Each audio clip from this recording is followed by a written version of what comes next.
amended FSC Financial Sector Code acknowledges that retirement funds have a bigger role to play in the transformation of the financial sector, mainly by the appointment of private sector service providers. Now, I've got a question. Is there a need for the regulator to get involved? If yes, at what stage and to what extent? Is it the responsibility of the regulator to issue a conduct standard? Or does the industry have to wait for the FST's mandatory scorecard? Another question. Does transformation come at a cost? If yes, is the cost necessary to bear? The next session, ladies and gentlemen, is on transformation in the retirement funds industry, and it will be facilitated by Fatima Vawda. Fatima is the founder and managing director of 274 Investment Managers, which is a South African-based investment management firm. Fatima, the floor is yours.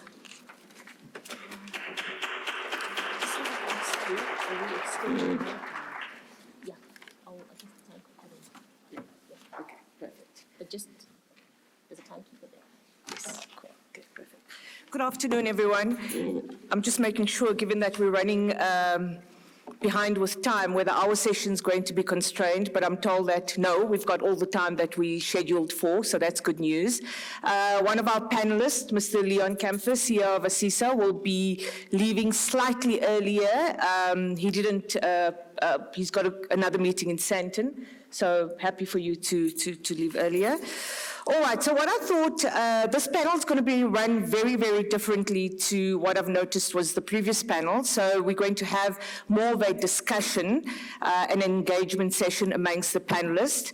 But to set the scene and to contextualize the discussion, I thought I'll say a few words before we kick off and then introduce the panelists. And we've prepared some questions that we think is going to be suitable, that's going to cover all the aspects relating to transformation in the South African retirement fund sector. So by setting the scene, let me kick off. The retirement fund industry in South Africa is critical to the growth and development of our economy.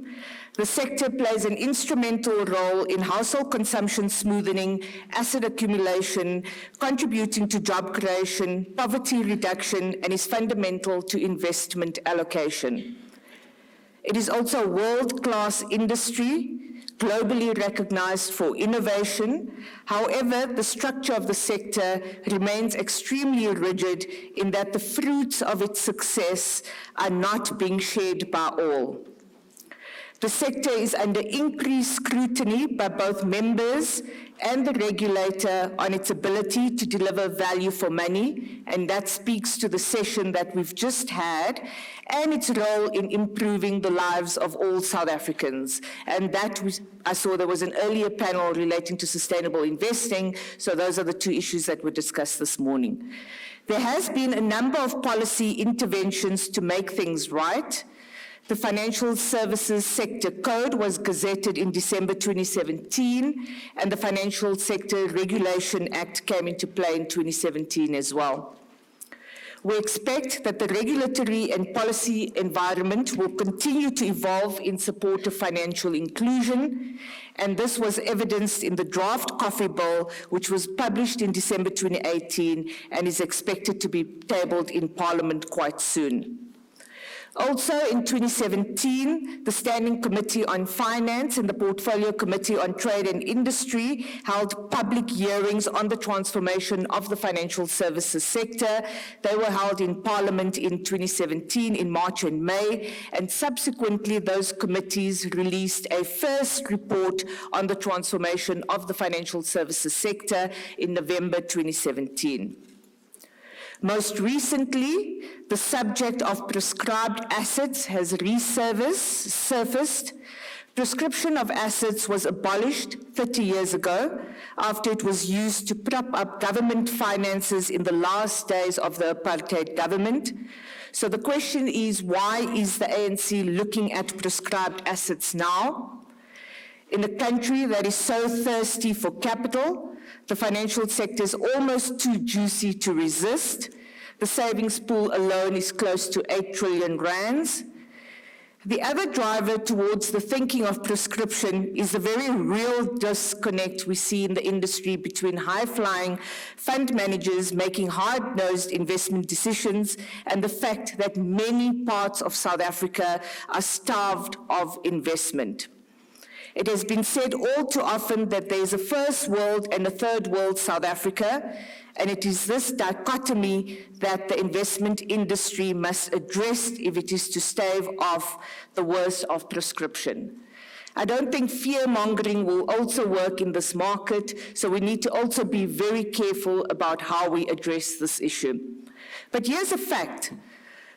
Over the last decade, the top 60 listed companies on the Johannesburg Stock Exchange by market capitalization squandered close to 170 billion rands of assets in failed investments outside the borders of South Africa. Now, if you take that 170 billion rands and you divide it by, let's say, create one direct job costing 200,000 rands over a 5-year period, you would have created over 300,000 jobs.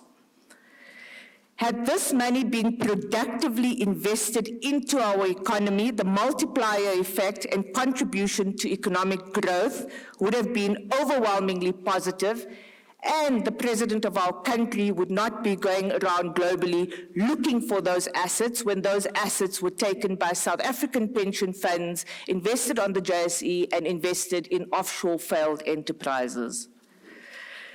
So our sector has also come under severe criticism in that the outcomes of existing policy interventions are equivalent to trickle-down economics and entrenching concentration in the hands of a few without disrupting what we refer to as the value chain.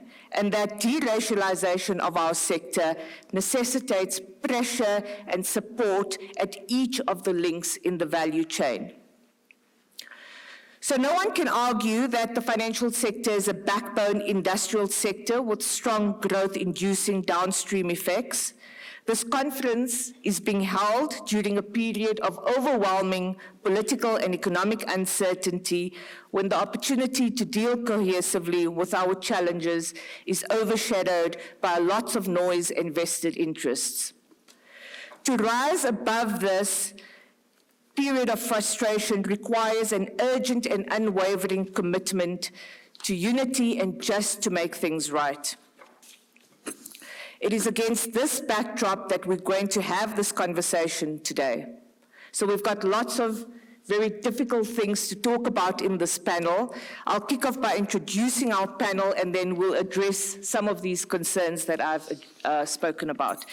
So to start off with, at the extreme, your extreme right-hand side, is Naheem Essop. Naheem Essop is a specialist analyst at the regulator at the Financial Sector Conduct Authority. Next to him is the principal officer of the Telkom Retirement Fund, Kgomotso Ramokala. Next to Kgomotso is Jan Mahlangu, who is the Retirement Fund's Policy Coordinator at the Congress of South African Trade Unions, COSATU. And next to him is a stalwart of the South African savings and investments industry, Mr. Leon Campher, the CEO of ASISA. Welcome, gentlemen. We're going to have a very fiery discussion today, and I'm going to kick off with Jan. Jan is also a member of the Financial Sector Transformation Council, and one of the things that have appeared in that financial sector code that we spoke about that got gazetted in December 2017 was a voluntary scorecard meaning a voluntary BBB scorecard for the top 100 retirement funds in South Africa. So my question to Jan, being aware of the fact that that code is currently being reviewed by the council, whether that code is going to become compulsory and whether it will apply to more than just the top 100 retirement funds in South Africa, and also whether that will extend beyond retirement funds to other types of structures within the financial sector, such as medical aid funds or, beyond those. So Jan, can you give us an update on whether you think the Triple B scorecard for retirement funds will become compulsory? Thank you, Fatima, and thanks to Financial Sector Conduct Authority for inviting us. And I hope this is going to give us a space for engagement so that it does not become one of those conferences where it's a conference at the end of the day, Fatima, there's no transformation. That to us is very fundamental. And I'm saying us because as I speak, I'm not going to represent my jacket, but the Congress of South African Trade Unions. One, voluntarism, self-regulation has failed. Otherwise, we wouldn't be here. I think that should be our starting point. We wouldn't be talking about transformation. Transformation since 1994 would have been something that has been done. And those who are 24 years old would not even know that there's something that is transformation, because South African society would be one, equal. Every institution in the country would reflect the demographics of the country as in race and gender. So that's very fundamental. So your question around whether or not the scorecard should be voluntary or compulsory, it should be compulsory for the same reasons that already I've started. Otherwise, we'll have another more than 30 years discussing the very same issue. And I think at some point, not young people, because someone who's 25 years old is no more a young person, they will spit on our faces and say, what is it that you have been doing? And I think we need to accept that it doesn't work, it's not going to work, and it has never worked. That is one of the comments I want to make, and I will come back to that issue maybe later. Part of the issues you are raising is whether or not this should work, relates only to the retirement fund sector or across the financial sector. Transformation must be across the financial sector, because the institutions which we have referred to are not narrowly focusing on the retirement fund industry, but across the financial sector. So that's very important, and I hope institutions like the Financial Sector Transformation Council are addressing those issues not narrowly, but broadly across the industry. From where we are sitting, we think that's very important. The issue around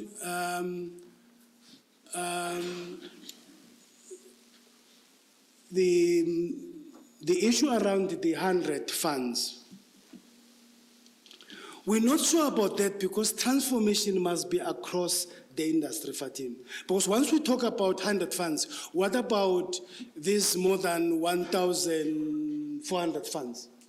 Does that mean a fund where there's a fund with less than 100 members with huge assets, and those people in that fund, they happen to be non-blacks only, and therefore there should be no transformation? That's wrong. Because if you put together all of those funds which are outside your 100 funds, one, they manage billions of rands. Two, there's millions of members in those funds. But three, as they are procuring services, they should do that so that you transform the industry across. And by the way, as you procure those services from where we are sitting, it should be something that reflects South African society, that talks to your BBBE, your levels. We are very allergic to some of these things, because sometimes you are told that there is an institution which is a level 1, but when you drill deeper, you realize actually that salaries are going to people who are actually not black people. And I'm going to use that black because what we are dealing with transformation is to benefit black people. I'm not going to use some fancy words which are not, triple BA, which to me, it's not, in line with what the intended beneficiaries are about. So that's where we sit insofar as these issues are concerned. And I hope that, Fatima, that in itself will address the following. You made mention of the SCOF report. There's an indication there that it says there is a barrier to entry. Let's talk about transformation. What are we going to do about that?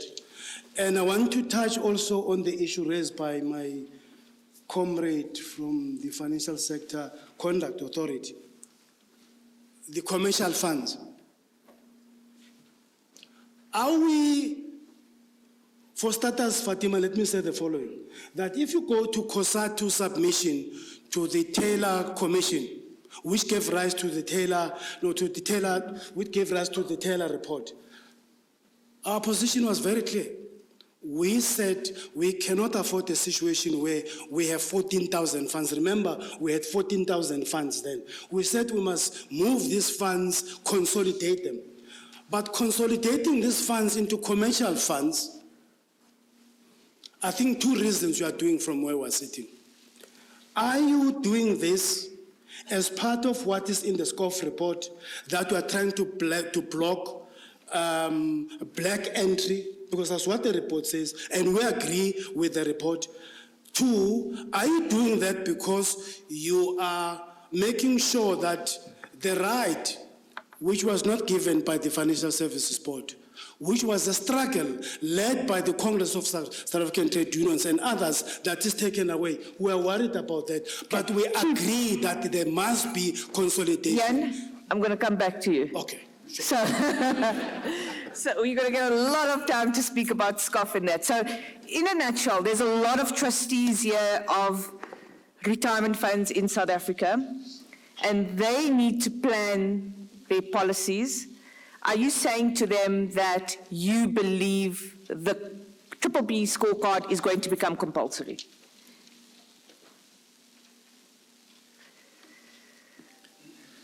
Fatima, it's not going to be a gift from above.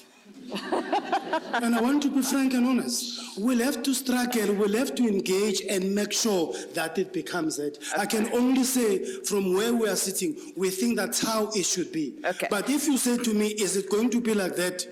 Let's go home and sleep and wake up tomorrow, it's going to be like that. I'll say, no, Fatima, it's not going to happen. Okay, we'll have to work for it. But Labour is Our making a recommendation. But Labour, your position is clear. You want it to be compulsory. Yes, that's our position. Okay, so the other constituencies, you guys can knock and see where we come out. Okay. Now, given that Leon's going to leave a little bit earlier, I want to jump onto him first. Leon was recently on carte blanche as well, last week Sunday. And if we talk about the South African economy, you know, we've got looming retrenchments, declining JSE volumes, declining JSE values traded. I mean, just to put this in context, the number of companies listed on the Johannesburg Stock Exchange has halved from its peak in 1990. There were 696 companies listed on the JSE. Today, there are 354 companies listed on the JSE. So the number of listings has halved. In fact, from the Ramaphosa era to the end of June 2019, foreign investors have been net sellers of South African equities and bonds to the tune of 85 billion rands and 75 billion rands, respectively.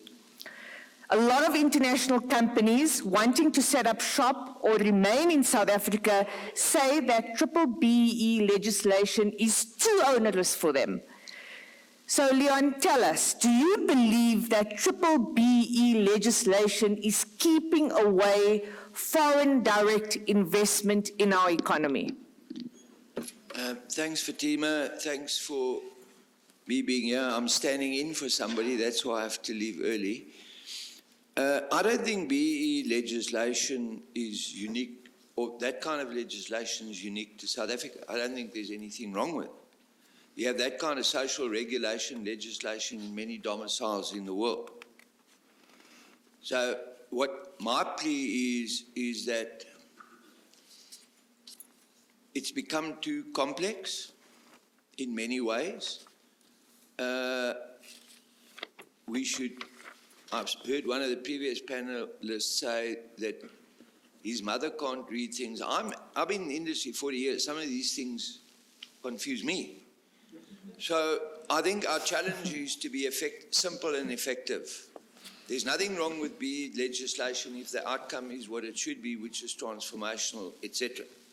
The problem we have, it's complex. And the goalposts change. We must agree what the goalposts is. Keep it simple. Of 600 foreign companies in this country who've applied, only 13 have been granted the right for equity equivalence. Now that's money that could go into productive assets. So BE legislation cool. I don't think it's scaring the foreigners away at all. It's the implementation and the confusion and, if I might say, the bureaucratic approach to certain things. So this is a message we can take away to the bureaucratic authorities. Guys, we're out there looking for foreign direct investment. Yeah. Make it easy for the guys. Yeah, absolutely. Okay. And I don't think foreign companies like our domicile.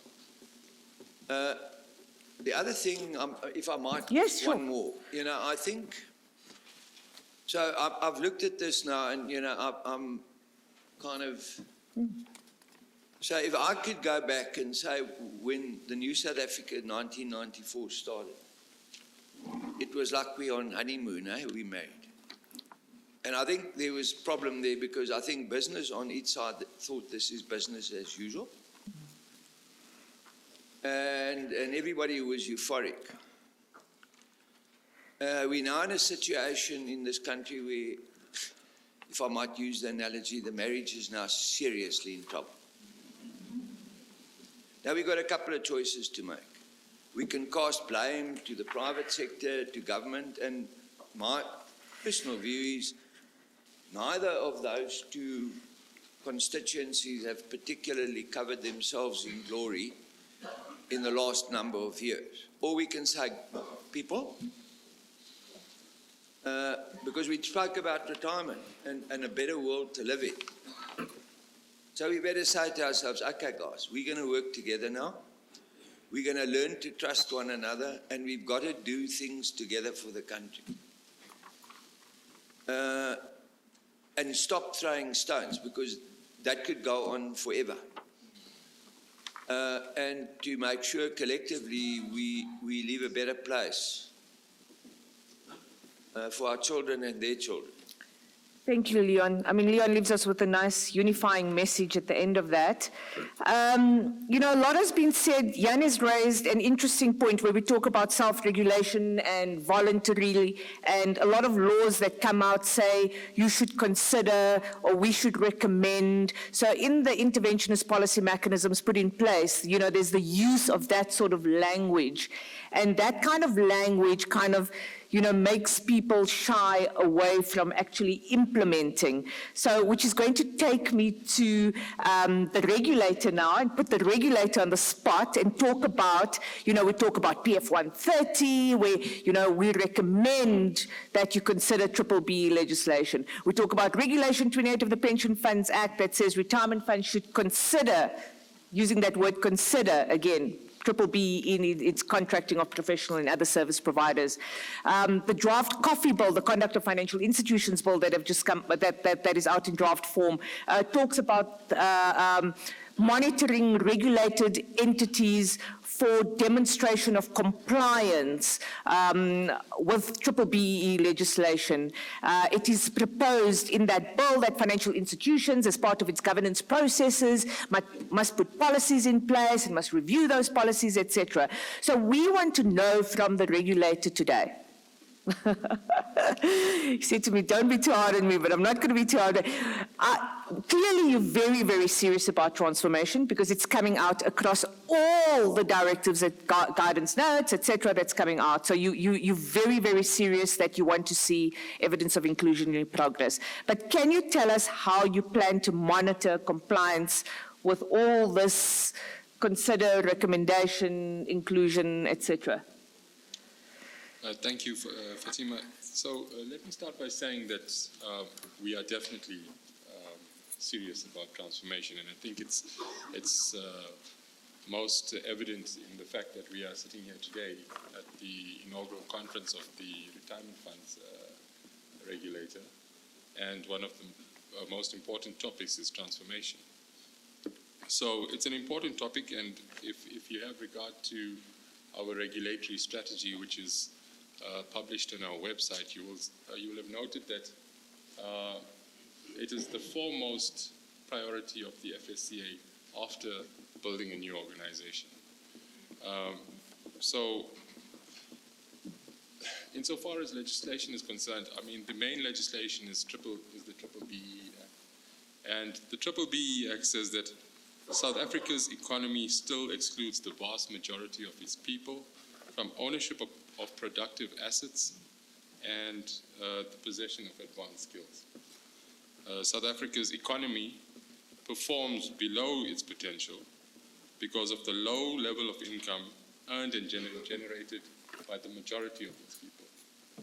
And unless further steps are taken to increase the effective participation of the majority of South Africans in the economy, the stability and prosperity of the economy in the future may be undermined to the detriment of all South Africans, irrespective of race. So I don't think that is something that we can argue with. And the retirement funds industry is an industry that is responsible for about 4 trillion rand in assets. I heard you say 8 trillion. No, it's total savings. Yeah. So the recent legislation, as you say, it also mentions transformation. Section 7G of the FSR Act provides that one of the objectives of the Act itself is the establishment of a regulatory and supervisory framework that promotes financial inclusion and the transformation of the financial sector. And in our guidance notice on sustainability that we released earlier this year, you would have noted that we have defined ESG factors to include the manner in which broad-based black economic empowerment is advanced. And as you point out, Regulation 28.2C3 requires that a fund and its board must, not should, they must. All right. They must consider the need to promote BBBE contracting services to the board and its fund. So what I'm saying is that the legal framework is there, and as you correctly said as well, it's going to become a bit more intrusive and more instructive with the introduction of the COFI book. And added to that is the FSCA's guiding principles that we must become more preemptive, proactive, intensive, intrusive, outcomes-based, comprehensive and consistent, and importantly, to become a credible deterrent. So this means that the surveillance of retirement funds is going to become enhanced. And that's going to be done through the various information gathering tools that's given to us in terms of the FSRA. And we will also be issuing a compulsory market conduct return and a governance return, which must be submitted by funds to the FSCA on an annual basis. In those, expecting the governance return at least, that there will be a requirement to report on your BBBE approach. Furthermore, we intend to issue a guidance notice, which may become a series of guidance notices on BBBE, given that the law is currently changing, and as I've already said, with COFI also talking about transformation. And this guidance notice should guide the industry on how to apply the relative transformative laws. When can we expect the guidance note? So one of the things we wanted to do was to come to this conference today and hear what the industry has to say and take that on board when we issue it. But let me just talk about some of the things that we are thinking about in that guidance notice. And one of the things is that a fund should obviously adopt a written policy setting out how the fund intends to comply with Regulation 282C3. That policy should include the minimum triple BEE rating that a service provider must have in order to be a service provider to the fund, and the board's reasons for that triple BEE rating requirement. Also, the fund may procure the services of its own independent triple BEE verification professional who will verify the service provider's triple BEE rating. And that's a measure, I think, to combat fronting practices. Furthermore, all service level agreements entered into with service providers should contain a warranty by the service provider that the service provider will maintain its triple BEE rating throughout the duration of the service level agreement. And that service providers to the fund should report to the fund, at least on an annual basis, on how it maintains its triple BEE rating. And lastly, that if there are certain specific circumstances under which the fund deviates from this policy, then that must be set out in the policy as well. So these are just some of the ideas that we are bouncing around at the moment, and it will be interesting to hear from the delegates today what they think of these ideas. Insofar as sanctions are concerned, there are a number of enforcement actions that we can take, including the imposition of administrative penalties, enforceable undertakings, directives, and in some of the more serious cases, we could even look at removing the board members from the board of the fund. Wow. All right. So the regulator is very serious about transformation. And I mean, I think we're really glad to hear that the actions being taken is following the correct trajectory, in particular the guidance note, and it speaks to all the right elements. So well done to the regulator. Moving on to an actual active manager of a retirement fund. Kgomotso is the principal officer of the Telkom Retirement Fund. In fact, I was at the regulator's office the other day, and they mentioned to me that, you know, one of the very, very impressive funds that is successfully managing to balance achieving good transformation outcomes with achieving very good outcomes for their members is actually the Telkom Retirement Fund, and their understanding that the two relationships cannot be mutually exclusive, and then they need to be complementary, because if you exclude the majority of South Africans in the success of the economy, then, you know, retirees won't have a wonderful, pretty world to retire into. So, Kgomotso, what is the successful model that you've adopted, and why is there a lot of envy for the transformative model that's been implemented at the Telkom Retirement Fund? Thank you, Fatima. Good morning, everyone. It's quite simple, really, what we have implemented in the Telkom Retirement Fund.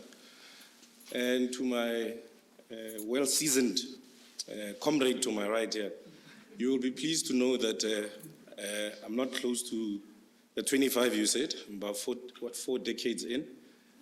And I'm also impatient as to why transformation is taking so slow in the industry. So if they're close to 40, are close to not burning down bridges, but we are close to putting fire underneath a lot of boards of trustees and service providers. You must know it's urgent. My regulator on my left here, you will be pleased to know that we have introduced the requirement for triple BE in our procurement policies already. It is part of our transformation policy, part of our investment policy. And the reason it's part of our investment policy is we've realized that particularly your larger asset managers will not listen to you until there's a stick. The stick is, should you not reach our transformation targets in the next 1 year, 2 years, 3 years, we shall reduce 20%, 30%, 40%, 50%, and finally we'll take away our investment at the end of the period that we agreed on. It's very common when you sign investment policies, they give you their mandate, but we hardly give them back our investment policy to say, these are our conditions for this relationship that Mr. Leon spoke to that is so much in trouble. With that said, the TRF is not the only agent of change in the industry. There's a number of funds that I'm speaking to. Mr. Omar Giri is there. EPPF, I didn't see any representative here. Mine Workers Provident Fund. We are talking to each other. And this is the only way that we are going to force the zebras, the green ones, that are having a friendly boxing match with the CEO. Let's not name names. The Ellens, you know those people, right? It's the only way that we are going to have a collaborative voice and one voice. We recognize that transformation has been slow, right? We've developed a policy. In addition to a policy, because we may be not taken seriously, we said, okay, we are going to put in place a Vision 2020. What is this vision? Vision 2020 says, by 2020, we want 50% of the fund assets to be managed by Black-owned, Black-managed asset managers.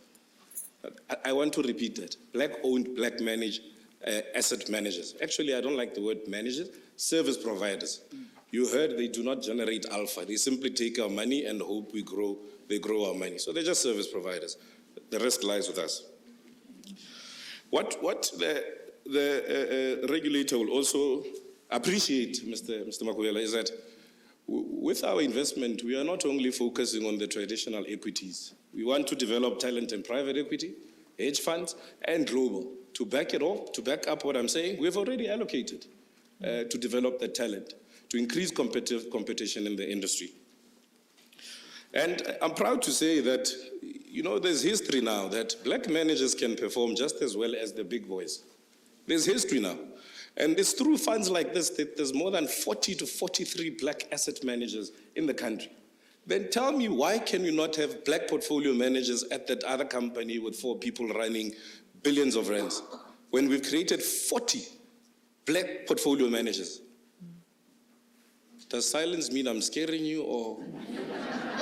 I think silence means envy and awe. Right, but there's a problem with our black asset companies as well. Allocation does not mean the end of transformation. The problem there is you allocate to them and they do what they learned at their schools. What is their schools? The zebra bank, the green bank, the blue bank. They behave exactly the same.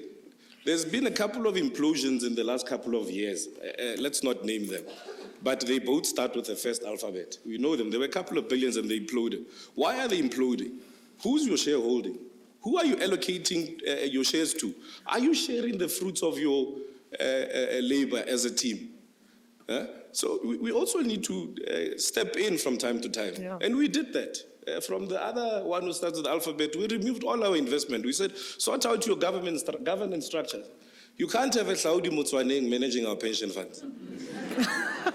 He's a lecturer, he's an academic. Yes. So that's the one side. That's the one side. The other side is the traditional mainstream asset managers who do not want to change. We are having these conversations with them. We really are. We're saying we are not happy. Why have you not done a little bit more and have to wait for us to come tell you? We are not the experts, but it is a societal need and a right that we have to do this. You know, you can't separate trustee fiduciary duties and an excellent return for members and not have an impact on society. You cannot. The two are not mutually exclusive, as Fatima has mentioned. You cannot separate the two. Besides, long-term investments cannot operate in an environment where your community is unequal and is evolving in an unbalanced manner. Example has been made. My favorite one is very soon, the poor will start eating the rich. Look where you live. Look who are your neighbors after your gated community. My one, it is Centurion, so Olivenbosch. Literally, we are not even 20 meters apart. I have discounted the value of my house already. Because when I moved in, there wasn't my fellow inhabitants who moved in unofficially or unlawfully. Look at Midrand. Look at those communities. Look at Randford and Randburg. Just have a look at them. If we do not do anything, we will not have a future to retire in. I think I shall stop there. Thank you, boss. Thank you. You know, I think what the Telkom Retirement Fund has done can be used as a case study for other funds to take a look at the success that you have achieved at your fund. And maybe, Kgomotso, after this meeting, you know, you can speak to people who are interested to learn more. I'm concerned that Leon needs to jump quite soon. So I want to speak to Leon in the capacity in his role as the CEO of ASISA. You know, Yunus Karim, when he released the SCOF report and the PCTI report was scathing of the financial services sector. And he said specifically that the financial services sector in South Africa tends to focus largely on the better of South Africans and that the poorer, lower income earners are often ignored. He also spoke about the fact that the concentration of the sector and that the industry prohibits the participation of independent companies.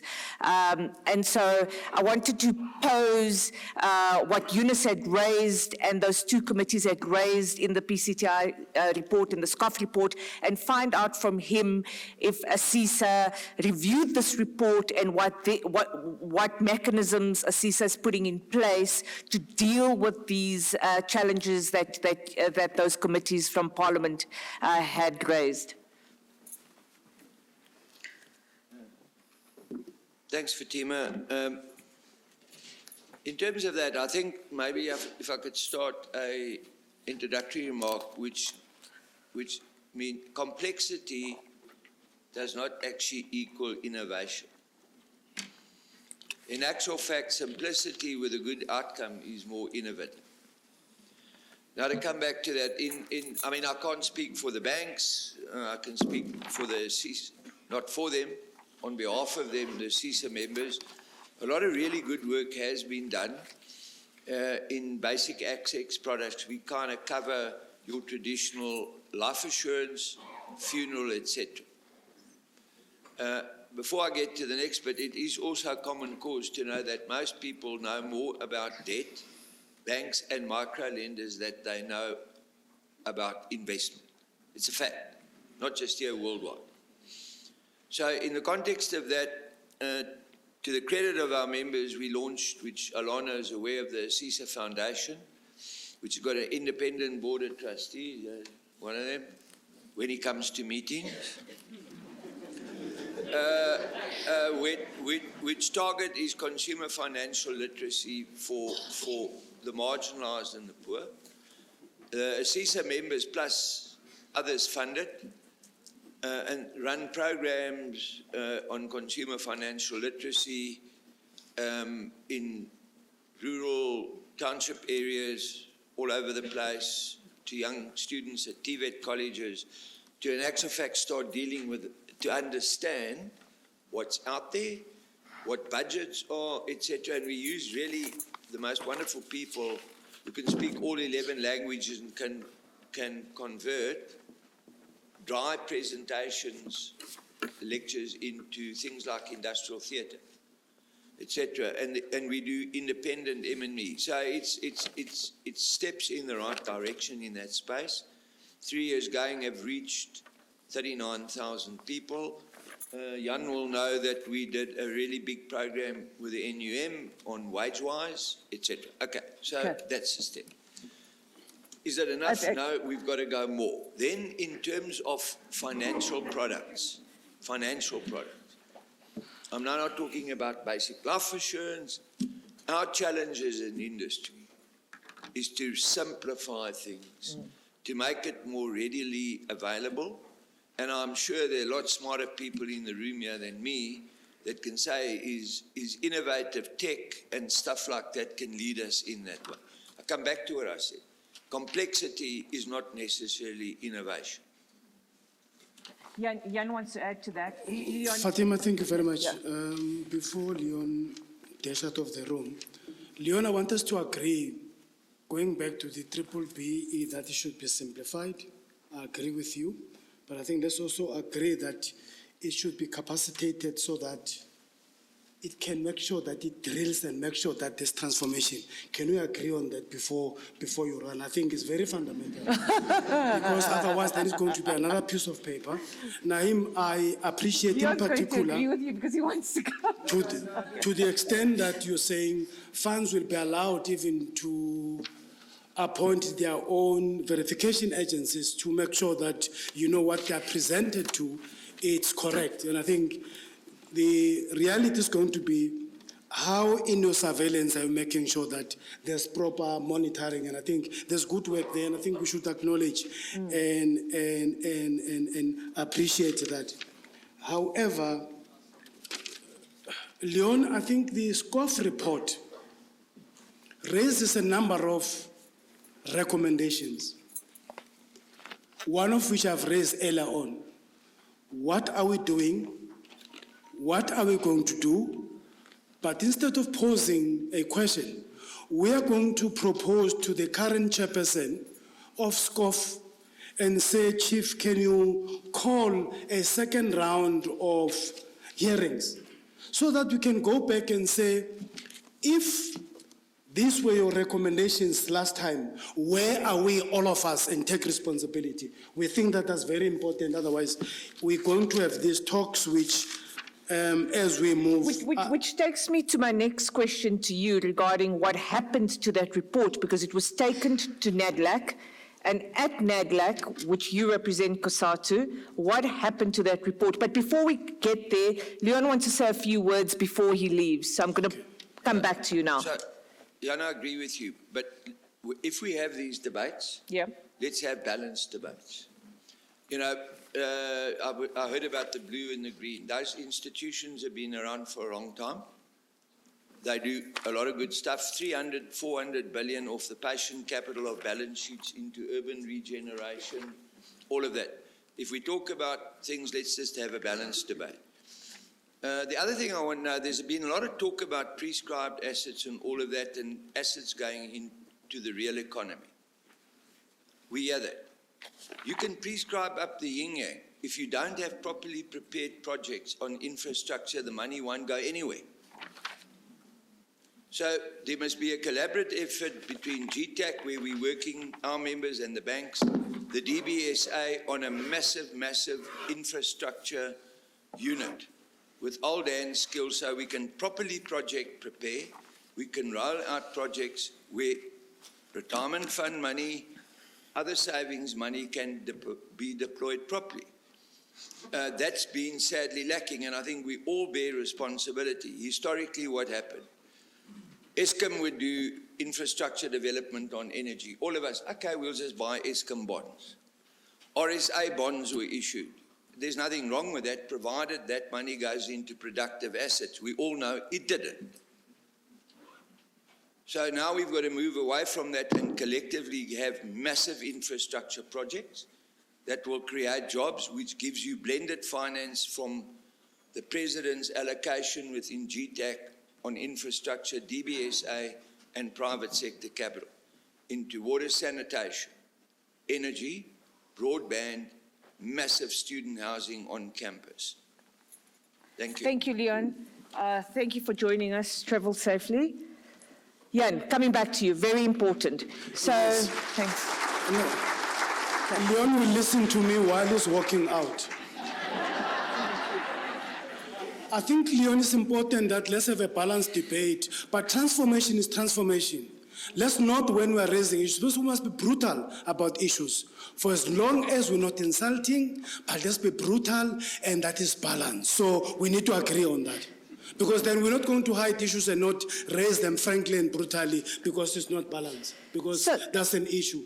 An institution which is untransformed is untransformed. That is a fact. So we're not going to shy away from that. Jan, let me come back please, to the point. please cover yes. two things. Cover Yes. NADLAC and cover why, because one of the requirements out of that was the hosting of a financial sector summit. Quickly on the two issues.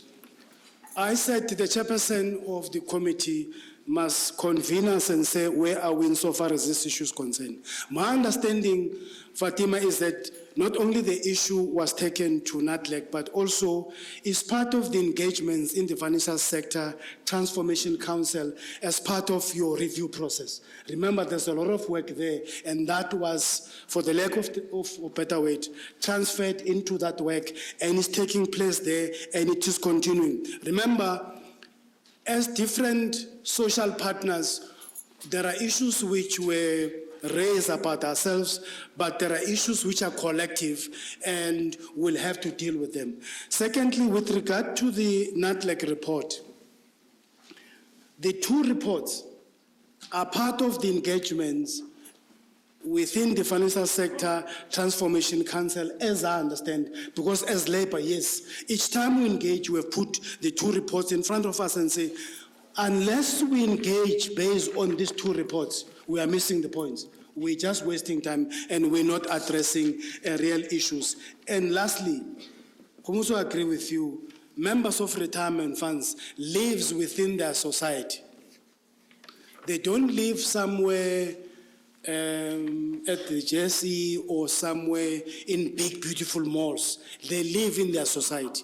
Now, if retirement funds are not going to make sure that they feel that these are our retirement funds and they also transform where we live, we're going to have a problem.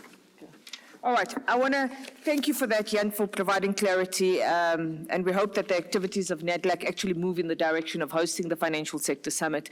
But I want to talk about umbrella funds versus standalone funds. So while I was here earlier, I heard a lot being said. You know, we've reduced the number of standalone funds to probably what someone said 13,000 to 1,300. A lot of corporates then join industry-type umbrella funds sponsored by the large insurance companies or the large financial sector companies. So there's a lot of frustration that's been brewing within independent black financial sector companies were saying, well, then, you know, the large umbrella funds sponsored by the large financial sector companies control about 90% of the umbrella fund market, and they control the whole value chain of services, from administration to consulting to asset management. So these umbrella funds are actually creating a huge barrier to entry because they only sell their products and services and they prohibit our participation within the sector. So the other side of the policy, yes, we all agree, it's nice to have a lesser amount of standalone funds, but the other side of the equation is, are we now prohibiting the participation of companies that are not part of that umbrella fund chain? So maybe, I don't know who wants to take this up, but I'm tempted to see what the regulator thinks about this. So if I can ask Naheem for his opinion. Thank you. And then I'm happy for anybody else to answer it, but I don't know. Do you want to go first? I'll go first. Okay. So I think the growth of the industry should never be seen in a negative light, especially if we have the interests of members at heart and we are striving for the inclusion of the majority of our people in the financial sector so that they can benefit from financial products. I think members should benefit from economies of scale and from financial institutions that are well run and that have good governance practices. And you also don't want to have a regulator that is spread too thinly across too many funds, because that would mean that the regulator will eventually become ineffective.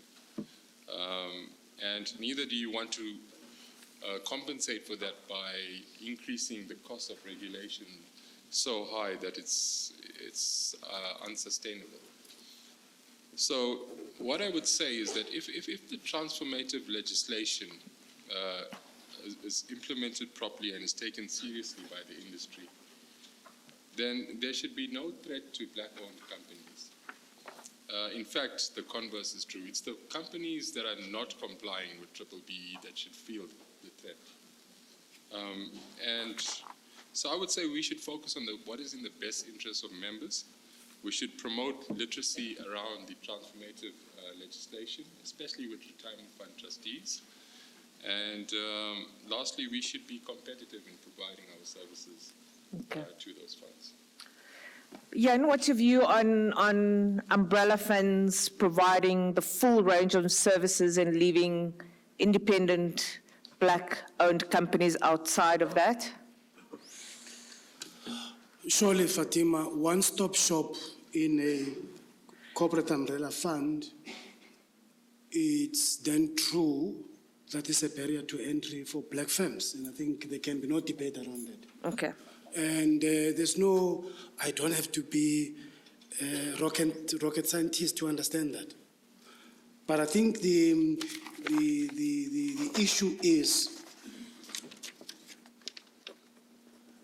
if the BBBE was so functional that these umbrella funds and this consolidation as is taking place was taking place, one, in an environment where those commercial umbrella funds are transformed, again, we wouldn't be having this discussion. Yep. So the concerns that are raised by black professionals insofar as services are concerned is genuine. Otherwise, they must be proven otherwise. That's one point that I want to make. The second one is that, and I want to reiterate the point, we are not opposing consolidation. It's how consolidation is done. And to the extent that is done, the manner in which it is done is clear that is consolidation to save ourselves and to make sure that no one gets into the space. If there's a proof for that, show us. But the reality as we are now is that it is a challenge. And I think we don't have again to wait until those who are outside this room, they don't knock anymore. Okay. They break this wall and come inside, and I think by then we'll be late. And lastly, by the way, I want to make something that no one has raised this morning. The challenges that we've seen in this country for the last few days are not coming from nowhere. There's something brewing. We'll have to appreciate what is this thing and how are we going to address it. So that then the example I've made doesn't catch up with us to the extent that the value of your house, my colleague, you have nothing to retire on because we did not plan and listen to the majority of the people of this country. Thanks, Jan. So I'm going to ask Kgomotso one last question, and then because we are 55 minutes into our session, I'll give him 5 minutes to answer the last question, and then at least we'll have around 10 minutes to take some questions from the audience. Kgomotso, it's your turn to show off again about the things that you guys do at the Telkom Retirement Fund. We can argue here that government finances are stretched and solutions must be found, and that consultants in particular and asset managers need to be a lot more innovative, not just plug in all of our money in companies such as Steinhoff. We can look at public-private partnerships. We can look at transformative private equity. We can look at impact investment.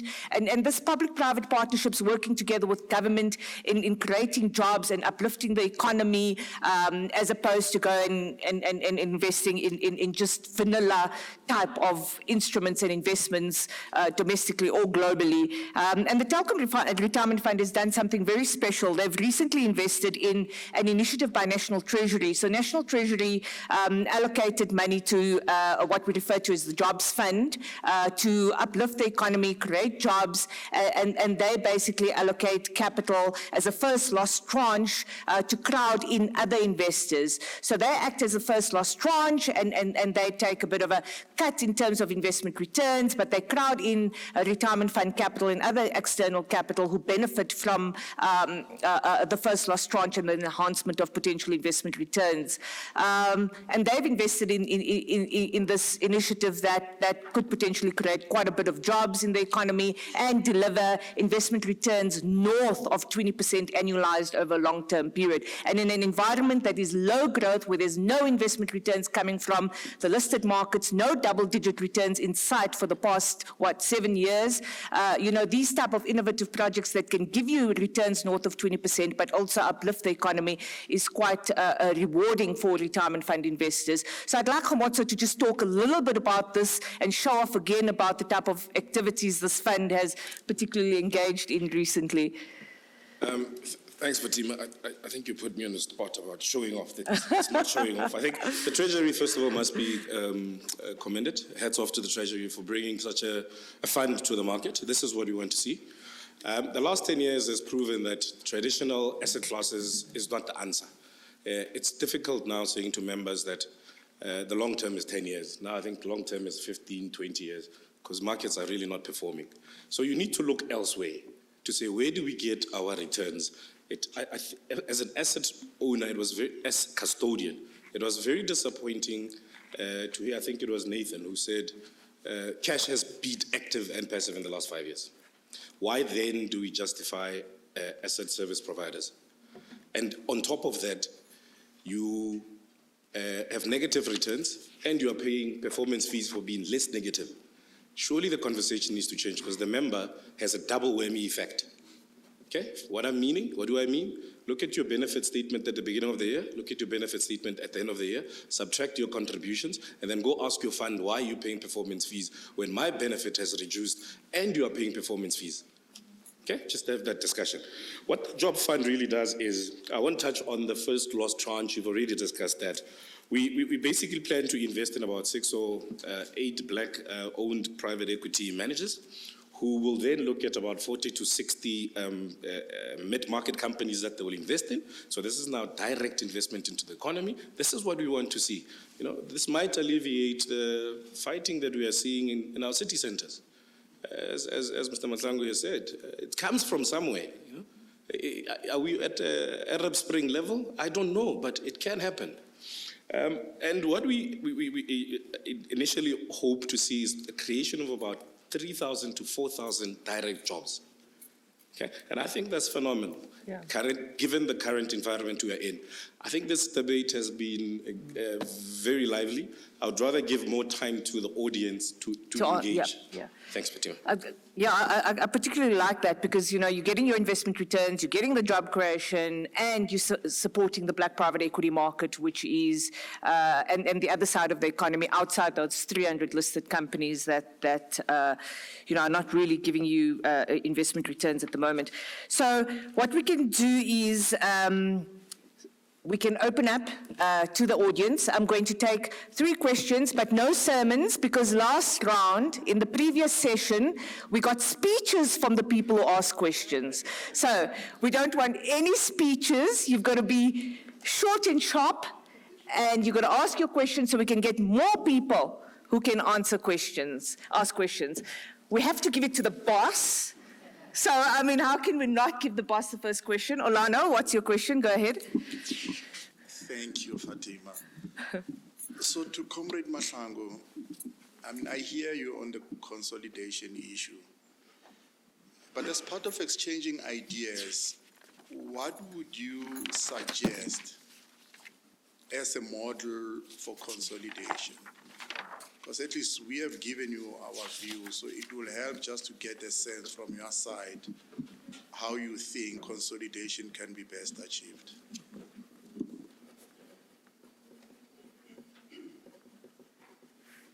Yeah, sorry. A quick one. I'm going to start the other way around. Olano, thanks for the question. And so to see, for us, about us, without us is always a problem. And you know what I'm talking about, and you have then issues as the output. Well, I know if we sit down, okay, let's go back to NATLAC as we speak and say, there's a report arising from the past 4 years of engagement on comprehensive social security and retirement funds. That gives us an idea of how we can move to consolidation. That's one issue.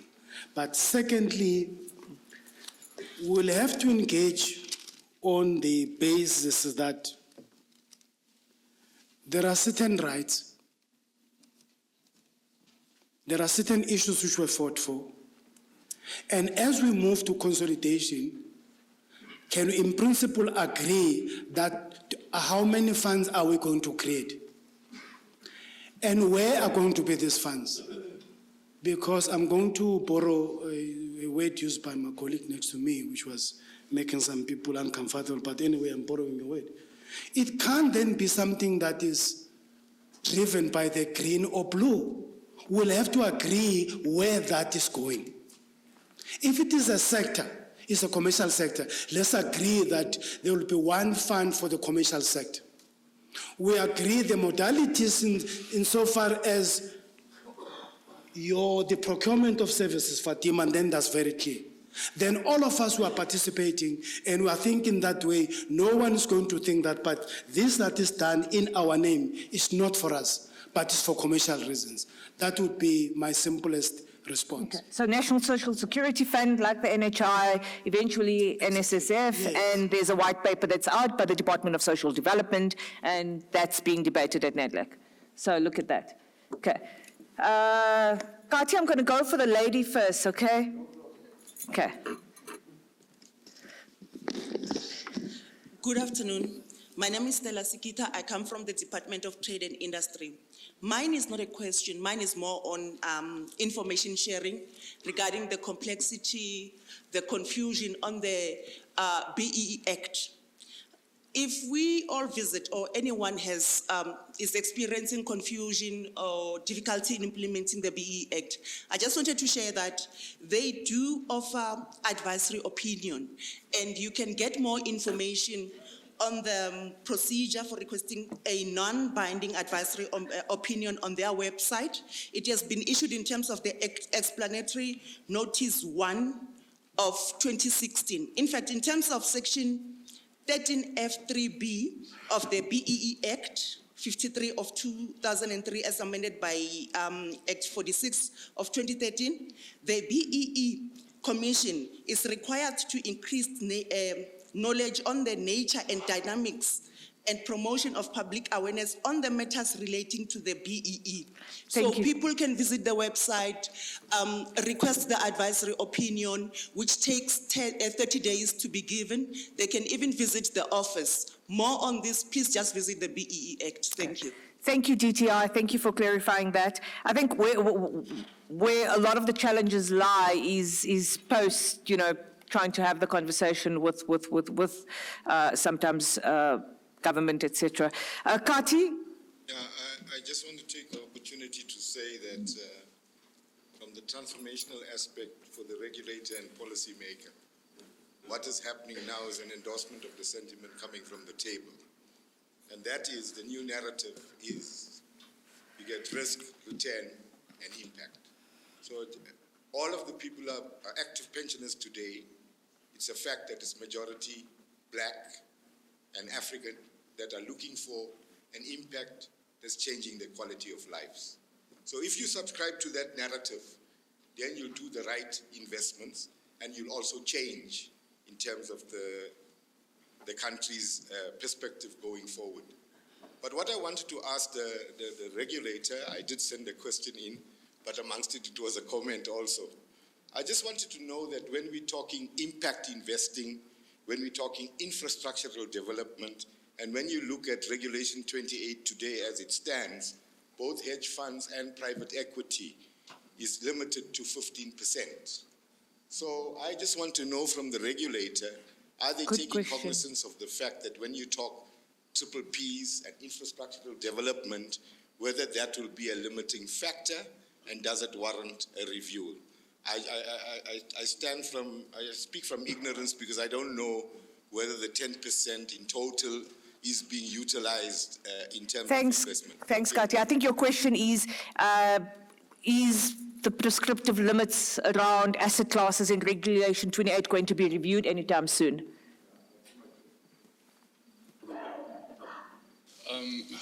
Not that I'm aware of. Not that I'm aware of. So let me just give you a short, quick answer on that.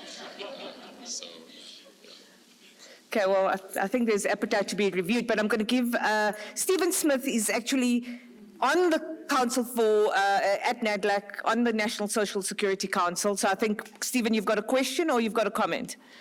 Both. I have your permission for a comment. Okay. So the question that the regulator posed is an efficiency question. It applies to the occupational system, not the other parts of the system.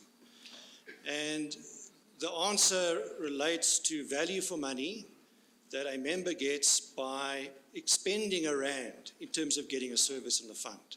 And what you want to achieve in the system is that for that rand that you spend, you get more value than your rand can buy when you're on your own buying something, because there are many people with you. Now that's something that can be calculated. Calculations and studies have been done by the World Bank on this. We did a study on this 10 years ago. Members who are in occupational funds may often benefit by the fact that there are subsidized services, which come off, for example, the fact that a mainframe is used to run millions of policies as well as other services. So you'd pay a lot more if you were just trying to run an occupational retirement system on its own as a standalone service. What you want to then achieve across the system is make sure that that kind of optimality applies across a spectrum. The 1,300 funds, what's the magic number? We can work it out. And part of that process at NEDLAC, one of the pieces that is being worked on as a study is to work out what that is, not for Canada or for the US, but for us. So as a guide, we can't guess at it because there are various answers to it. Thank you. Are there any other questions? Omar, quick question. Just 1 second. But something to say that I agree with what that if you look at our portfolio and their portfolio, you will find that the black managers are outperforming most of the managers. The traditional managers are all, I don't want to say anything.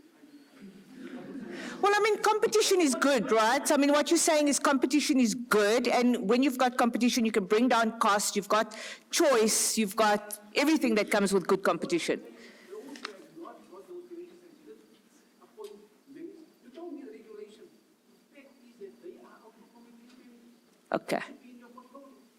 And the regulator can look at their You know what's great? We've got two real big retirement funds here saying that. you'll see that our funds are doing better than most of the big funds. Okay. Thanks, Omar. Are there any other questions? Over there. Thank you, Facilitator. My name is Mike Mutswani. I'm from MIFA, which is called MIF today. My question is, who must come up with enforcement when it gets to a situation of the bargaining councils who are there doing job for the fund, and as well as the service providers? Because remember that the bargaining council is there doing the administration job, and obviously they've applied for 13B. So I would just want to know who must do the enforcement. Is it the fund or FSCA? So as far as I'm concerned, the BBB Act is law. Anything that's gazetted is law. So if there is some form of, if, for example, the BBB scorecard suddenly is gazetted for retirement funds, that becomes law. I don't know, Jan, is that the answer? We agree, because they are not exempted, you know. They are subject to the Pension Funds Act and all other laws of the Republic, and trustees themselves. So, unless we don't understand the question. Okay, I think we're gonna.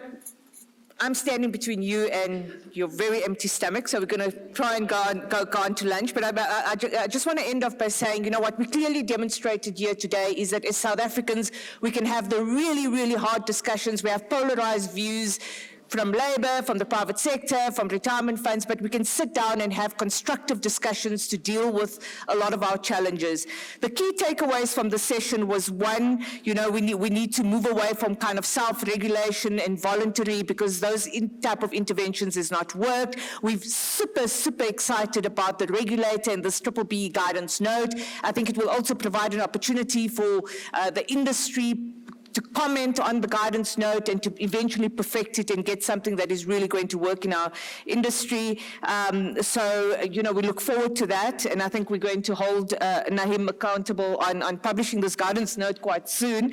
And then we've also learned about the fact that, you know, retirement funds can look at innovative ways to generate growth for your members away from traditional type of investments, and that fear-mongering within the sector, shouldn't keep people away from looking at innovative solutions to generate investment returns.